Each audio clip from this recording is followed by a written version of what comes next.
What's up? How everybody doing? It's your boy Mike, the one and only CEO, Always Touching Money Inc. And in today's live stream, we're going to talk about the full breakdown on how to structure your business. So if you're somebody that wanted to start a business and you didn't know the whole steps to being able to get fundability and, just how it works with business credit compared to using personal credit to where your business stands on its own and it doesn't require you to co-sign for things that you apply for in your business name, like commercial auto loans or credit cards, right? So I'm gonna go ahead and kind of like stretch out my little screen. I'm gonna stretch it out a little bit bigger so y'all can see it because it's kind of small. So let me stretch it out. Okay, so y'all see this, right? I know it's like hella tight together, but let me break it down. So as far as the business structure, you could do an S-Corp, C-Corp, or LLC as far as the type of entity, y'all. I usually recommend an S-Corp or a C-Corp. An LLC is fine, but usually the only time I'm doing an LLC is if I'm trying to get access to my trust with the United States of America. I want to become a beneficiary of my trust so my trust can own my business, right? That's the only time you do an LLC, and it's not for commercial use. You know what I'm saying? So now that we know that, now let's just break it down. So I've talked about this plenty of times on my live, but I added some more notes onto my drawing board, as y'all can see.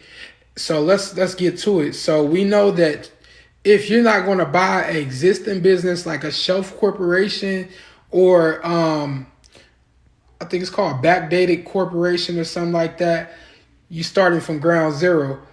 Most people think just because you got a new business, you can't, get approvals without using your personal credit, but that's not true. They just didn't know what they was doing. And, you got so many people out there who telling y'all, oh, you need a 650 FICO score in order to successfully build business credit. No, you do not. Your personal credit has nothing to do with your business credit. Your business is its own entity, its own individual, so it can stand on its own. There's ways that you have to structure it. So first step is choosing a business name. A business name does not a high risk business. It can't be real estate. It can't be trucking. It can't be anything that has to do with credit or financial services. So you don't want to include that in your business name. I showed a prime example on my TikTok. Y'all make sure y'all follow me. I showed a prime example on my TikTok as to what not to put in your business name. So my newest business that I started is called Print Press Vending Incorporated, right? So this is going to be a vending machine. Like, you know how y'all seen the 3D print press vending machines? Or not the vending machines, but the 3D printing press machine that you could, print out things. Yeah, it can be a holding company. Yeah, a holding company is not high risk. So, like, again, to what I was saying about the trust, how anytime you want to start an LLC, it's for so you can, get access to your trust. So it's not for commercial use. So the trust is going to own, the holding company is going to own the business itself, right? So you want to start at least 3 companies in one. They're all sister companies. One of them you're going to use just for business use. The other ones you're going to use just so it can protect your business. So if somebody was to try to sue your business, they can't come after your personal assets because the trust owns the business, right? So back to what I was saying about how to structure your business with setting it up when you first start a business instead of buying an existing business like a shelf corp or a backdated corporation. So after you choose your business name that's not a high risk business name, then what you want to do is check on the Secretary of State website, check on the USPTO.gov website. That's to check to see if it's already trademarked. If the name is not trademarked, you're good to go to keep that name. And also check with the Secretary of State. You want to make sure that, it's not already taken with the Secretary of State, because some people will have a business name registered with the Secretary of State, but It's not trademark. So I mean, it's still up for grabs, but you want to be able to own the domain. So what is the domain? The .com website. So the domain, like, so say for example, alwaystouchingmoney.com, right? That's a domain. I own that domain. There's other people that try to copy my brand, but they couldn't because they don't own the domain. So that makes me the official owner of it. Now all I have to do is trademark my business name. Where can I go to trademark my business name? So we're gonna get to that in just a second. But okay, so the next step after you choose your business name, you want to get a commercial address for your business. You got what's called a virtual office. This is a very inexpensive commercial address that you can get, that you use as a business address, which forwards your business mail to your home address, so you don't have to go up to your business address and get your mail. So a virtual office, virtual address wouldn't be the right one. Let me erase that real quick on my drawing board. I'm gonna put virtual office. Don't get a virtual address, get a virtual office, because the reason why, okay, so there's so many different services out there. iPostal is one of them. So if you used to get a virtual address, that's like a virtual mailbox. You don't want a virtual mailbox. You don't want to use a PO box. You don't want to use something that's connected to Staples or UPS. So you want a virtual office. So what's the difference? So with a virtual office, you get an actual commercial lease agreement that they will email to you after they find you a commercial address, right?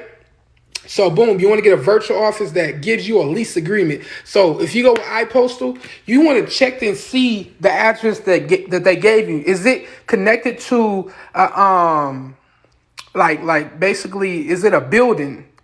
Make sure it's a building, not like a Staples or UPS, right? So that's what you want to look out for. Okay, so once you get your virtual office, and I'm gonna tell y'all where y'all can get a virtual office from for hella cheap. Northwest Registered Agent is $29 a month. I'm going to repeat it again. Northwest Registered Agent is $29 a month. That's it. You got some of these other companies like Alliance who charge middleman prices. So they basically just get the virtual office for you, and they're going to charge you a security deposit plus whatever it costs per month. Right? So you don't want to have to pay a security deposit. So going with Northwest Registered Agent, they're located in all 50 states of the United States of America. So you can get it anywhere in the United States for $29 a month. So that's real cheap, right? The next thing you want to get is a toll-free number for your business. Why do you need a toll-free number? Because just like any other large corporation, they have a toll-free number, and then they have what's called a local number. So you want to have both. So when you get that virtual office from Northwest Registered Agent, they're going to give you a local number that you can use, and that can be your corporate headquarters phone number, right? And then the toll-free number is where your customers contact you. So you want to have one. So I have a service that I use called eVoice, where every time somebody calls my business phone number, it says my business name. Print Press Vending Incorporated, My Homemade Income Incorporated. If y'all look up on my Instagram, if you follow me on Instagram or you look on my TikTok, you'll see that I made a video showing that. So I'm gonna show you how to do that in my coaching program. But I'm giving y'all these free gems so you can do it yourself, just in case you don't have $2,000 to pay for my coaching program. Okay, so remember I told y'all about the domain website.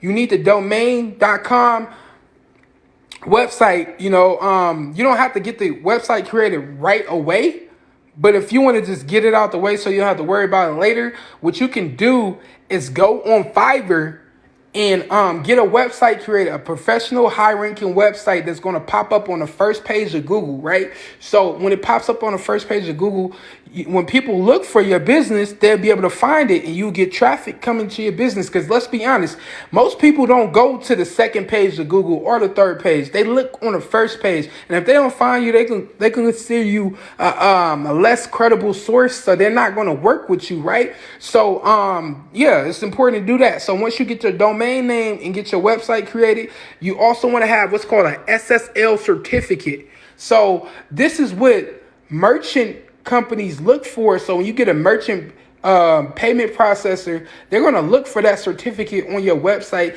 That makes you look more credible as a business owner, having an SSL certificate on your website compared to just getting a website created and not having that. That's like really That's like having a blue check on your Instagram or TikTok, right? That's just like having a blue check, but it's on your website. Okay, so boom.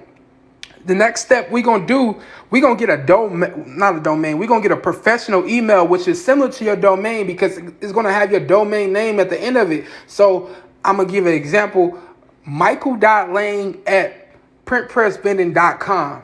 That's a professional email. You don't want to use Yahoo or Gmail. Get that out the way. Don't you look you look like a goofy having a Yahoo or Gmail for your business. Get you a professional email that got your company domain at the end of it, right? And banks and other, manual underwriters are going to take you more serious when you have a professional email compared to using a Yahoo or Gmail. So keep that in mind, okay?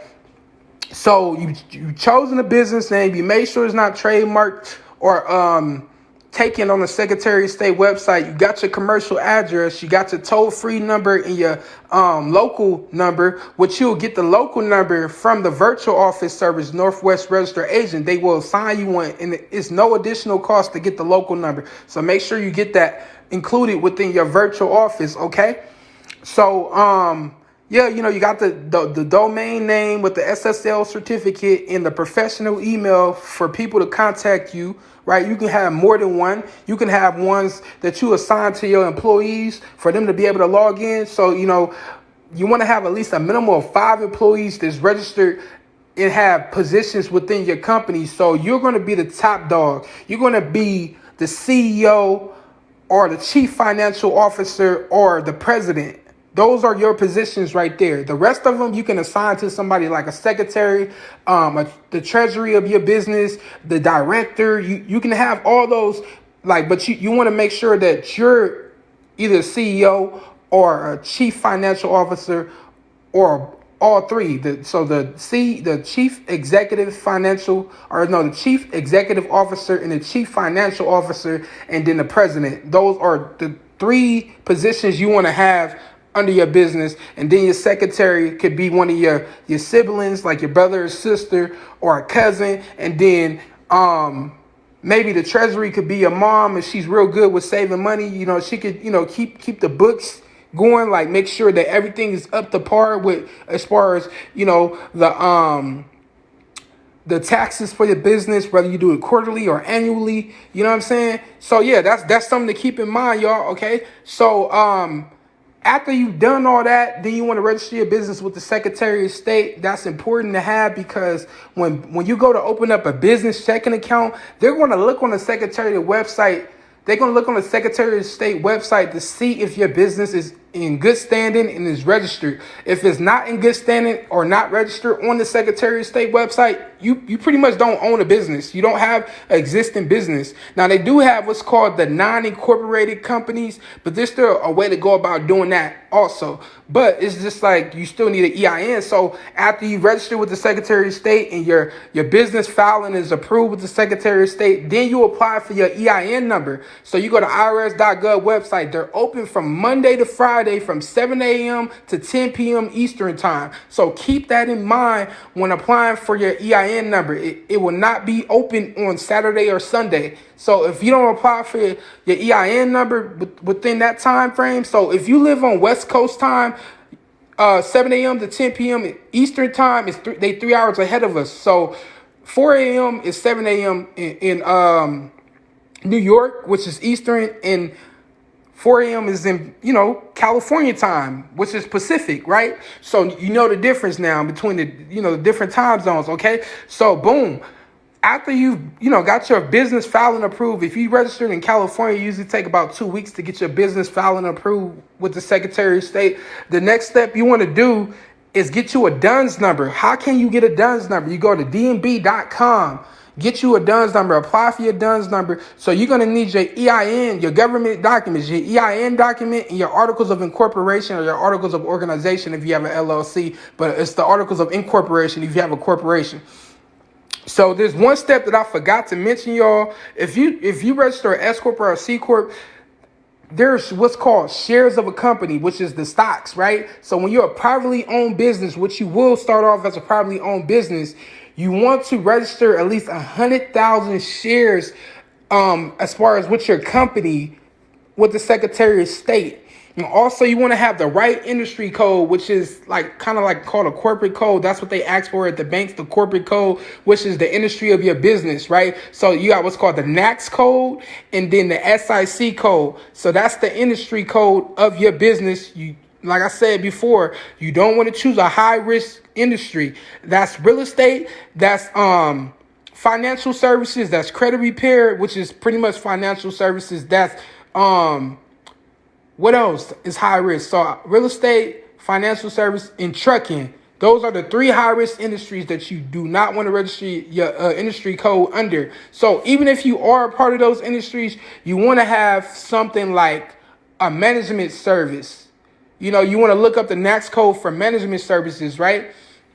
Okay, boom, we know that. So we apply for the DUNS number, we upload our documents, the articles of incorporation, and the EIN number. And then before you know it, within 2 to 3 business days, you get your DUNS number. They're going to email it to you. Boom. Okay, so now we got the articles of incorporation and the EIN document, which we won't print out. If you got an apartment complex that you live out, you can have them printed out for you for free instead of going to FedEx printing dough and them charging you a fee to print papers. So any paper or documents I need printed out, I go to the leasing office that I rent from in my business name, and they print it out. They never say, oh, no, we can't print it out. No, they print it out every time I ask them and email the documents to them. Okay, boom. So we're going to talk about corporate leases in just a second, but let me just, go over the whole steps with structuring your business. Okay, so boom. The next step you want to do is open your business checking account. And you want to have a minimum of 5 business checking accounts. And these with all different types of banks. So credit unions, state banks, and then, the local banks like the Wells Fargo, the Bank of America, Chase, them type of banks. But the credit unions like this in your area, those are the best banks to bank with. So that's important to know, y'all. You want to have a bank that's going to look out for you and have your best interests at heart so you can get low rates on your loans and credit cards and things like that. Okay, so the mom and pop banks are the best ones to go to, the state banks and the credit unions. Okay, so now we know that we need a minimum of 5 business checking accounts, and we want to deposit money into all of them. So what business checking accounts are we going to assign as far as like what they will be delegated to do? So boom. The first business checking account will be for marketing. So something to put towards your marketing campaign for your business when you decide to, start promoting your services through TikTok and all the other platforms, right? TikTok, Facebook, YouTube, Twitter, you know what I'm saying? You want to have, a budget for that each month, right? Keep that on the books. You want to have a business checking account for business taxes, right? So whether you file quarterly or annually, you want to keep that on the books. You want to keep up with all your expenses and make sure that you use it as a tax write-off. That's why having an S-Corp or a C-corp is the best way to go, so you can be able to get tax write-offs, because you're going to be paying more in taxes with an LLC than you would with a S-Corp or a C-corp, because corporations are not taxed like LLCs. Even though you can have it where the LLC's tax election is a S-Corp. That's one way to benefit with still, having an LLC, but it's structured under an S-Corp for the tax election. Okay, boom. Okay, the third business checking account you want to have is for payroll. So you want to get payroll services like Paychex, Paychex, and then ADP. So Paychex reports to Dun & Bradstreet. So the fact that your payroll software is going to report to Dun & Bradstreet, that's a win. A win is a win, and that's what you want to have, something that reports. So Paychex is the best way to go as far as the payroll software. So you want to have a minimum of 5 employees. Remember I told y'all the different positions: the CEO, the Chief Executive Officer, the President, the Chief Financial Officer, the Treasury, the Secretary or Assistant Secretary, and then also the Director. So you can have all those different positions, but remember I told you the three top positions you want to have is the chief financial officer and the chief executive officer and the president. Those the ones that you want to assign yourself to. Okay, boom. So after we got them 5 business checking accounts, and what we want to work on now after we get them business checking accounts open is the bank rating with each bank. So these bank ratings are all named based off the amount that you deposit each month or each week. So let's start off with the low 3. What is a low 3? That means you deposit at least $100 to $399 as an ending balance each month or each week, right? Most likely it's by the month. That's how they go. Okay, so then you got the mid 3. That means you deposit at least $400 to $699 as an ending balance each month for your business, right? The high 3. That means you deposit at least $700 to $999 as an ending balance each month, right? Then you got the low 4. That means you deposit at least $1,000 to $3,999 each month as an ending balance. And then we got the mid 4. That means you deposit $4,000 to $6,999 as an ending balance each month, right? A high 4. That means you deposit at least $7,000 to $9,999 as an ending balance each month. And then the low 5, that means you deposit at least $10,000 to $39,999 as an ending balance each month. So that's where you want to be at, a low 5. That's the minimum you want to have as far as deposits on each of those bank accounts that you have out of those 5 bank accounts. Even if you just have 1, that's cool. But 2 is better. So I know a lot of us probably don't got 5 to 10K to just deposit into a business checking account. So how can we get that 5 to 10K?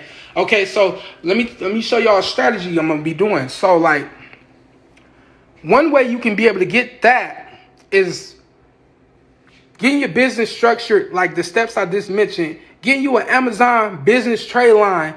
They start you off with $7,500. Okay, so what can you do with a $7,500 business trade line, a net 30 account, right? So you can buy stuff like Apple products off of Amazon and sell them on Facebook Marketplace and offer up.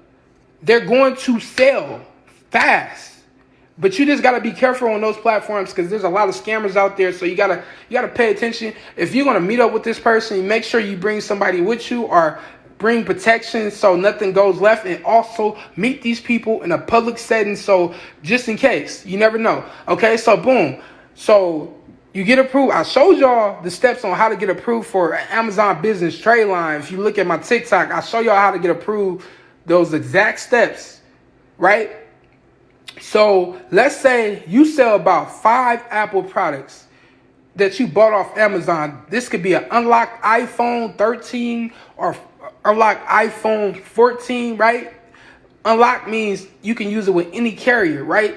So boom, let's say you sell 5 of them and you sell them for like $1,000 each, right? People are going to buy them.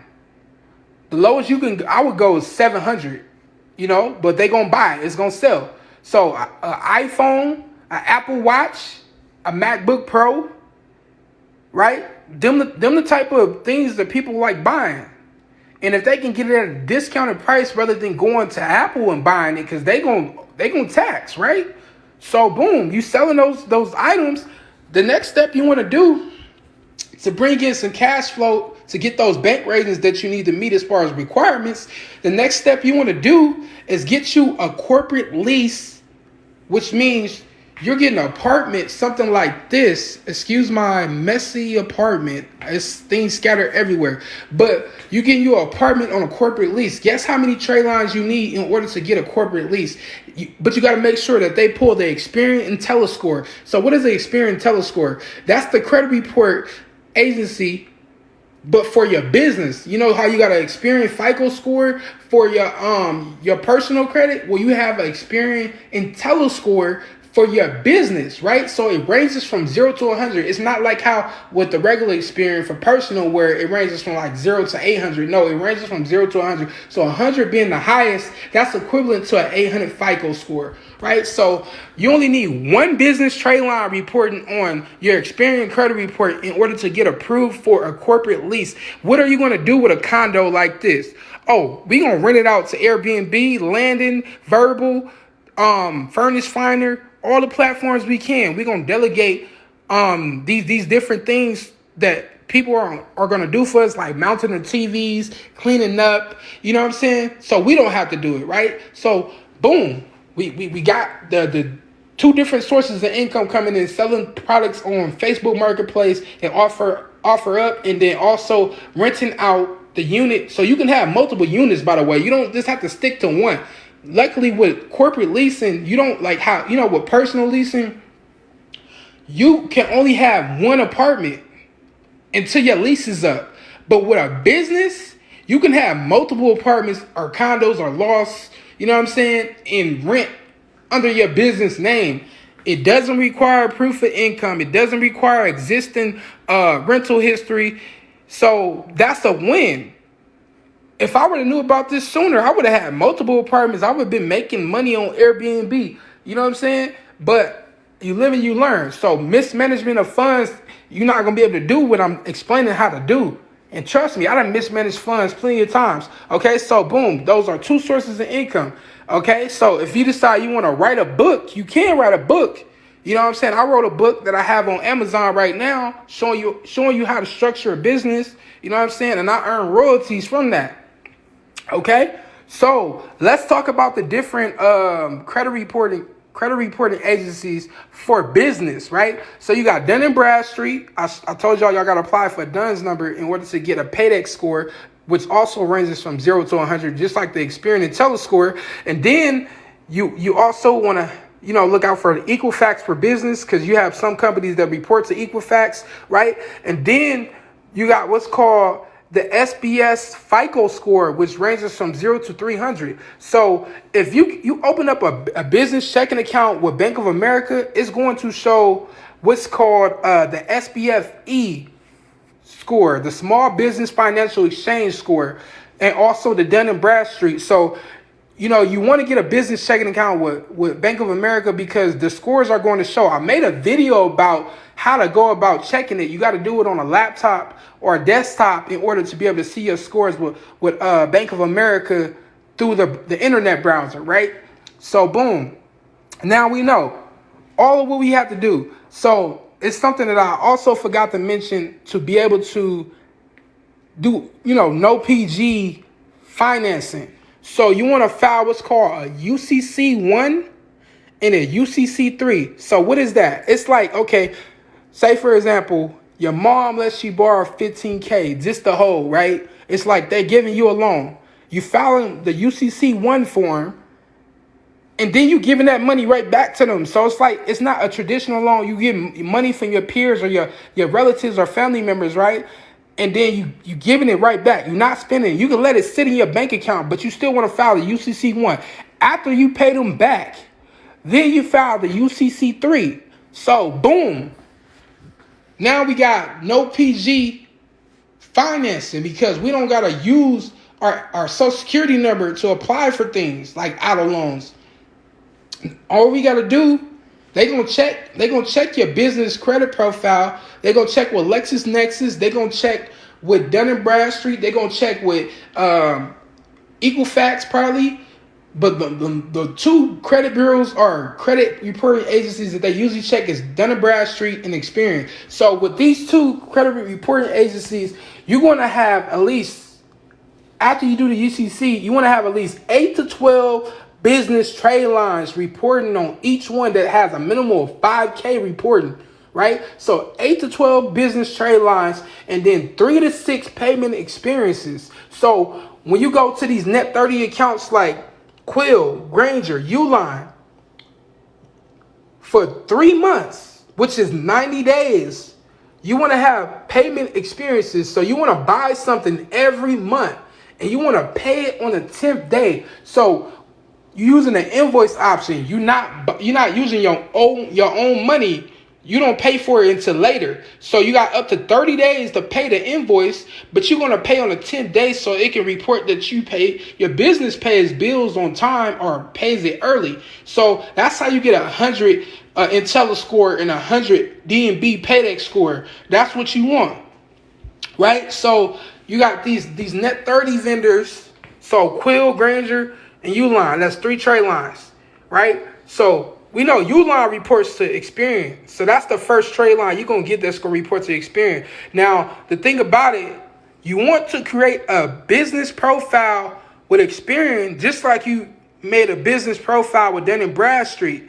You want to have that. You want to do that. I got a video on my TikTok explaining how to create your Experian IntelliScore credit profile.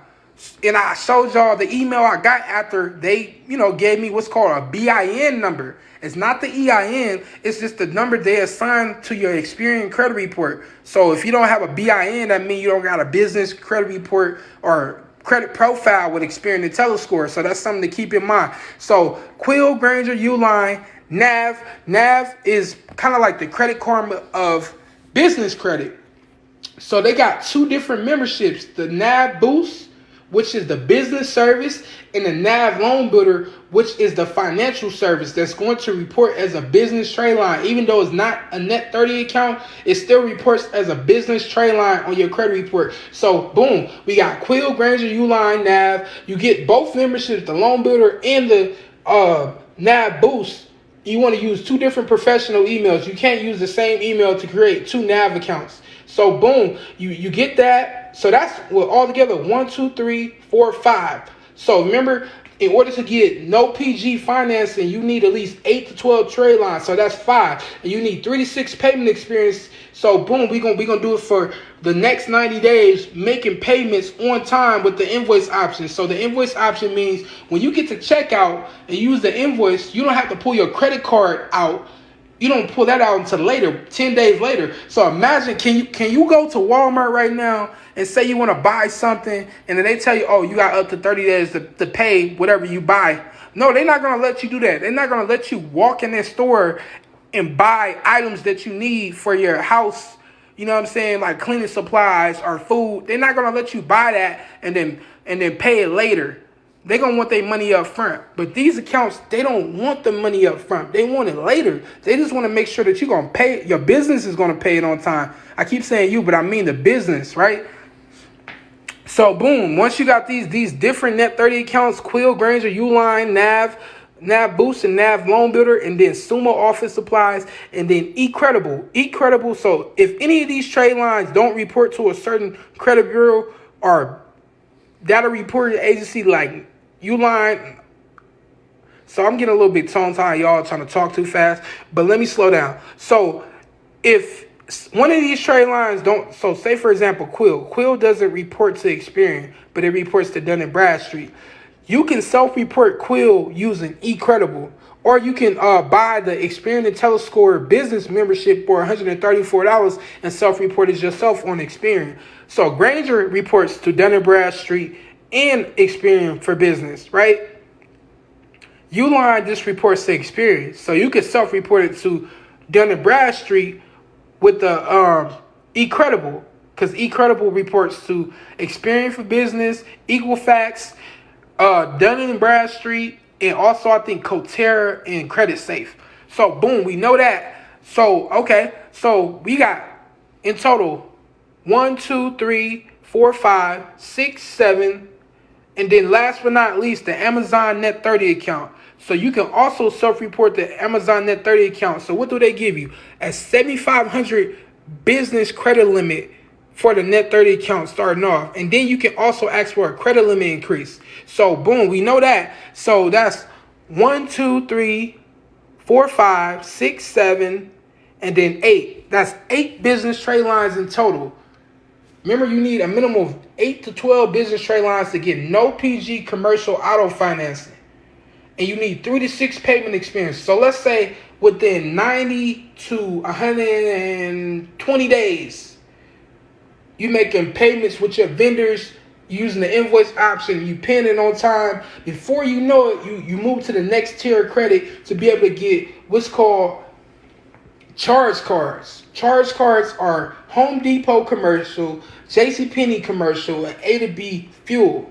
Now, A to B fuel, they have it where you got to deposit money onto it, but it's still going to report to Experian and Dun & Bradstreet. So, yeah, you want to get you an A to B fuel gas card. They also have a referral program. That referral program allows you to refer other business owners and also get incentives, like they're going to give you a referral credit in when they meet the requirements. So they have to meet the requirements of spending at least $200, or not $200, 200 gallons worth of gas, which it seems like a lot, but if you drive a lot, like let's say you do DoorDash. So DoorDash is another way you can make a source of income to fund your business. You don't want to have your DoorDash depositing money into like direct deposit, but you want to have it deposited into your DoorDash direct card, which I'm going to show y'all real quick. Let me take it out of my wallet. So you want to have, you don't want to commingle funds. So you want to keep your personal income and your business income separate. But the thing about it, you still can take your personal income off of your DoorDash direct card and deposit it into your business checking account. That's not considered commingling funds because you took it and used it for what you want to use it for. But what I'm saying is you don't want to have a direct deposit for DoorDash to deposit money into, because then they're going to notice, right? So boom, we using Amazon Net 30 account to sell Apple products, and we using Airbnb to make passive income, and then we using DoorDash as earned income to deposit into our business checking accounts. So the 5 business checking accounts. So that's 3 sources of income that can go into 3 different business checking accounts.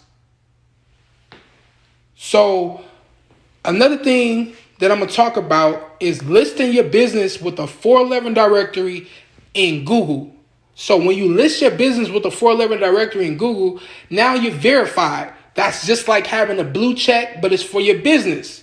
So you want to have the blue check on all different platforms, from Google to the 411 directory, and even Yelp and Yellow Pages. So now you're considered lendable, So I just gave y'all the whole blueprint. I didn't break it down to very much detail, but it was enough to, pique y'all interest, right? Because he was like, damn, I didn't even know all this. So y'all can join my business credit coaching program. You can go to alwaystouchyourmoney.com. I know I got sloppy handwriting, but y'all can see that, right? So, I just broke it down to y'all. And thank y'all for watching and just tuning in, because I really just be trying to educate the masses. There's things that I don't talk about on my page, like diplomatic immunity and, cyber and things like that, because this is not where I want to talk about that, even though I might share a few things about that on my business page, but this is mostly about business. So y'all got the whole blueprint.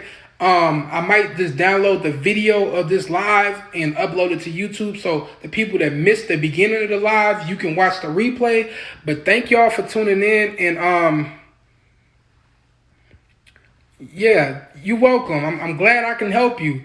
Yeah, tune in to the next live, because I'm definitely gonna be sharing some gems. But y'all got just about every gem that I can think of.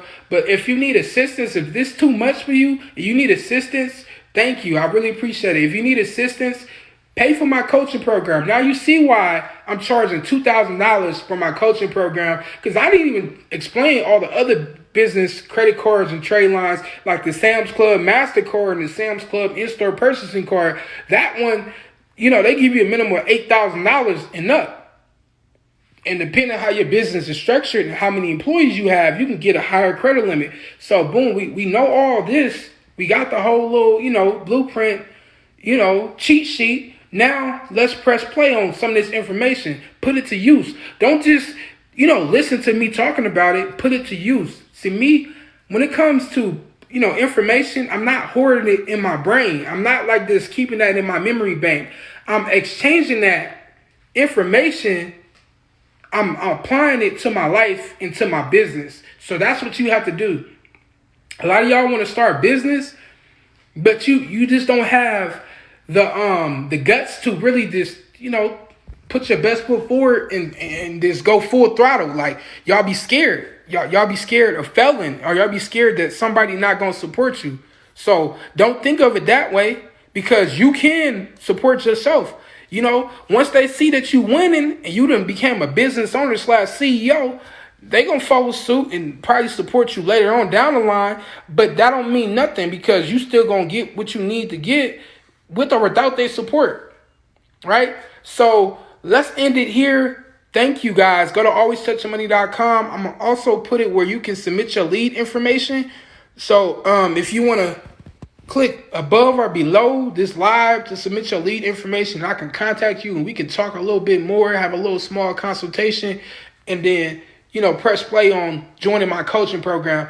I'm willing to show you. I already showed y'all some of the bare minimum of what I know as far as a business owner. So she said, does my business have to be established making money before I get LLC? So a lot of people see this is what I don't get. I don't know if you was like in the live earlier when I was talking about how everybody be saying they want to get an LLC. LLCs are not going to benefit you as a business owner unless you're doing it to be able to get ownership of your trust. There's a way to go about it, and it's not for commercial use. If you're not trying to get ownership of your trust, then don't start an LLC, because it doesn't benefit you, because you want to pay more in taxes for an LLC than you would with an S-Corp or a C-corp. So unless you have the tax election as an S-Corp, there's no reason why you should be starting an LLC. And most of the time, if you go to a tax accountant, they're going to tell you, oh, well, your LLC has to be making at least $100,000 in order to, get the tax election of an S-Corp. So just start up as an S-Corp or a C-Corp, so you don't have to go through that, because no business is going to start off with $100K. But if you follow the blueprint that I just explained, it's a possibility you can touch $100K if you manage your funds correctly. So, yeah, you want to build the foundation first. Build the credit for the business. It's harder to build credit for a LLC than it is with a corporation, because certain accounts you apply for, they're going to ask you to personal guarantee, or they're not going to approve you. Because think about it. Okay, so with an LLC, you file the Schedule C form, which still is considered personal income. So personal income is taxed more than business income. So with a corporation, you have 3 different types of income. You have the distribution income, you have the business income, and then so the distribution, you can use that money as personal funds, but you can only give yourself up to $40K per year in distribution. That's how you get the tax write-offs. And then the third income, I believe, is the payroll income. So the money you making from payroll and paying to your employees. Yeah, so it's just more than one way to go about it, y'all. But make sure you have your business structure right and get you the right type of business, industry, and commercial address. Because if you try to use a personal address, like your home address, as your business address, you're going to fail miserably. You don't want to use your home address, because there are certain zip codes that are considered low-income zip codes, which gets you denials. Like, it could be connected. Like, let's say you got an old address reporting on your personal address, or your personal profile, and LexisNexis is telling these different underwriters and companies, like, hey, look, this person owed this amount. I don't think you should do business with them, because this is reporting on their LexisNexis report. So you want to freeze your LexisNexis report, so these different manual underwriters and companies don't be able to see anything personal. You want to get old addresses removed that are connected to derogatory accounts. So you don't want to use your social security number. So if you don't want to use it, start a corporation so you can separate your personal and your business, because you're going to need to have an excellent personal FICO score in order to have a successful LLC. We don't want to use personal credit for anything. So start it as a corporation. So that's what I'm doing, y'all. I don't have any LLCs, all corporations, S-Corps and C-Corps. That's all I have, right? So now y'all know. So make sure you apply the information. I'll see y'all in the next live. Thank you.